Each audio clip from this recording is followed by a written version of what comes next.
This is Tasha. She's an 8-month-old Caucasian Shepherd, and she is destroying our deck. I'm gonna show you right now. This dog right here is the culprit.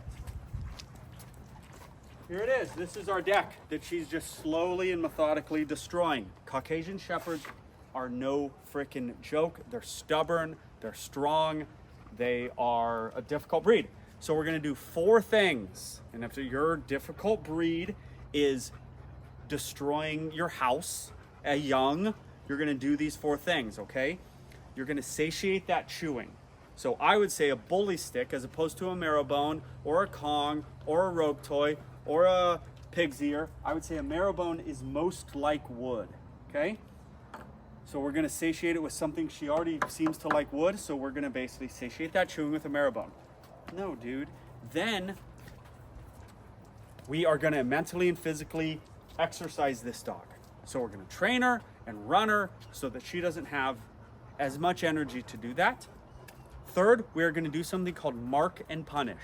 So if I see her out here going to the deck and starting to chew on it, off. That's mark and punish, by the way. You mark it, and then in that case, the marker was the punisher, okay? This dog reacted really well to that. He was like, oh my God, and he got off, so I don't need to quote unquote operantly punish it. The mark was the punishment. For this dog, the clap and the clap is not gonna be the punisher. So I'm gonna have to come up and grab her and walk into her, pull her away, sit her down, do some sort of punishment, just like clicker training. The clicker is the marker, and then you reinforce. This is mark and punish for the incorrect behavior. This dog, though, the marker was the punisher because this dog is soft. This dog is not soft. So we are gonna need to actually have a punishment. It could be a grab, it could be a leash correction, it could be a lot of things. You're being so good. You're being so good. Quick side note, 2 of the 4 dogs that you see in this video originally came to me for aggression. They're now happy, healthy dogs playing with friends. I want that for you as well. If you have an aggressive or a reactive dog, you should sign up for the Beckman Aggression Program. You get tons of videos, lives with me each week. I will put the link in the description. And then the last thing you and I and my trainers are gonna do is we're gonna walk around this place, and you're gonna walk around your house like you own the place, okay? Oh, you're gonna walk around this place like you own the place, because you do own your house. And you're not messing around. So even if you don't do mark and punish, but she's coming over here and she's biting on something, you're gonna grab her, you're gonna walk into her. I don't wanna do it because she hasn't done anything. You're gonna walk into her and you let her feel that you are physically stronger. You think I have to do that with this dog? Absolutely. That you are physically stronger than up. So, okay.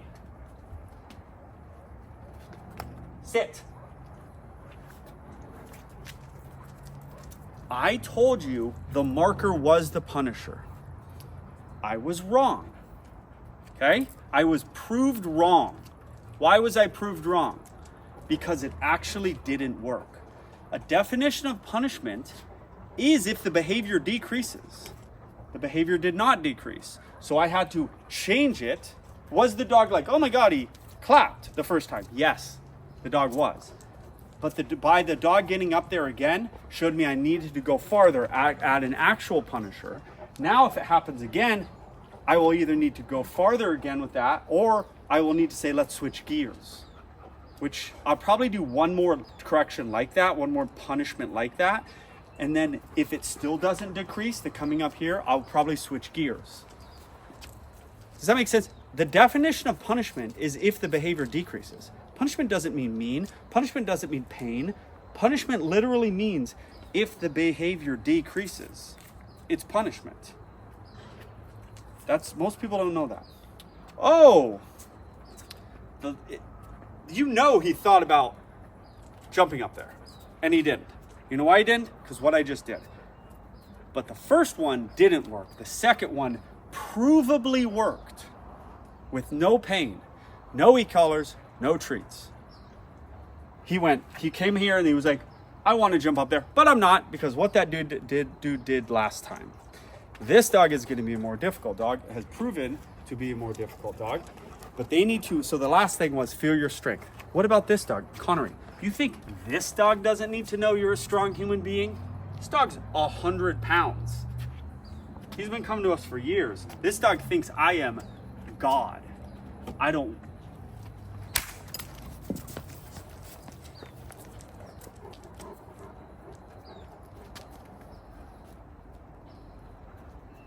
Let's see if it works.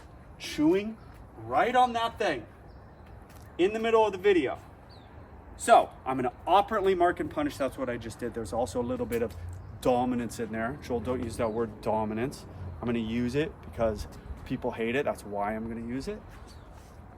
And we're gonna see if it works. We're gonna see if this dog goes back to that, or this dog goes, I'm not gonna mess around that guy. I'm not gonna mess around that guy. Provably, the behavior, the method worked. If the dog doesn't do that. So, Connery has been coming to us for years. I'm a presence in his life. Connery won't do anything. That's a good girl. Now, many people will say, oh, you should reinforce that. I said that's a good girl. It's barely reinforcing. I could reinforce the walk by of the area she was chewing. I could. Do we actually think the dog totally knows why she's being reinforced? Am I positive she actually thought about chewing that and chose not to?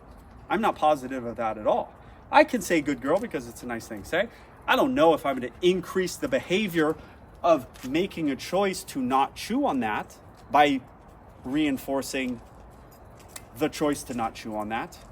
But I know if I'm clear enough with the mark and punish, I know I will decrease the behavior if the punishment is enough and if the timing is good. That's why there is a marker. So 4 things. Satiate the mouth for a young dog. Then add training and mental stimulation for the brain and for the body. 3rd, mark and punish operantly. And 4th, walk around your house like you run the house and do these methods, but with there's an air of, I am not a human being for you to mess around. You're not that guy. You're not that girl. That's why I used him as an example.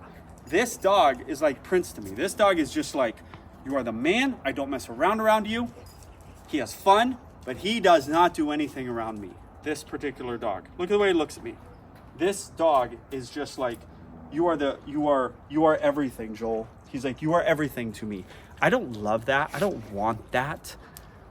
But if you have some of that with your dog, then that's a wonderful thing. Because most people don't have any, their dogs love them, their dogs don't respect them.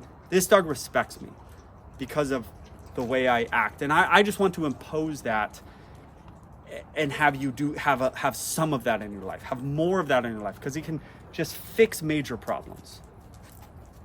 I'll take that. I don't, the dog can put its feet up there.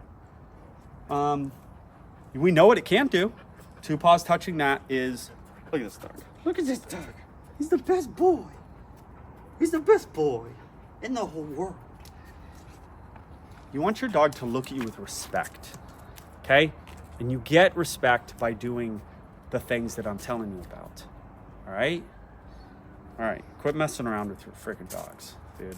Especially Caucasian Shepherds, Tibetan Mastiffs. All right, that's it. It's my belief that the methods I showed you in this video is the single best way to reduce unwanted behavior. But as you're seeing, there's nuance to it. You have to understand some principles. If you want to become a professional dog trainer, help people, help their dogs, change the world, think about becoming a member of the Beckman Coaching Program. I'll put the link in the description. You get lives every week, tons of videos, a community section. It's a lot of fun. Think about signing up if you want to become a professional dog trainer.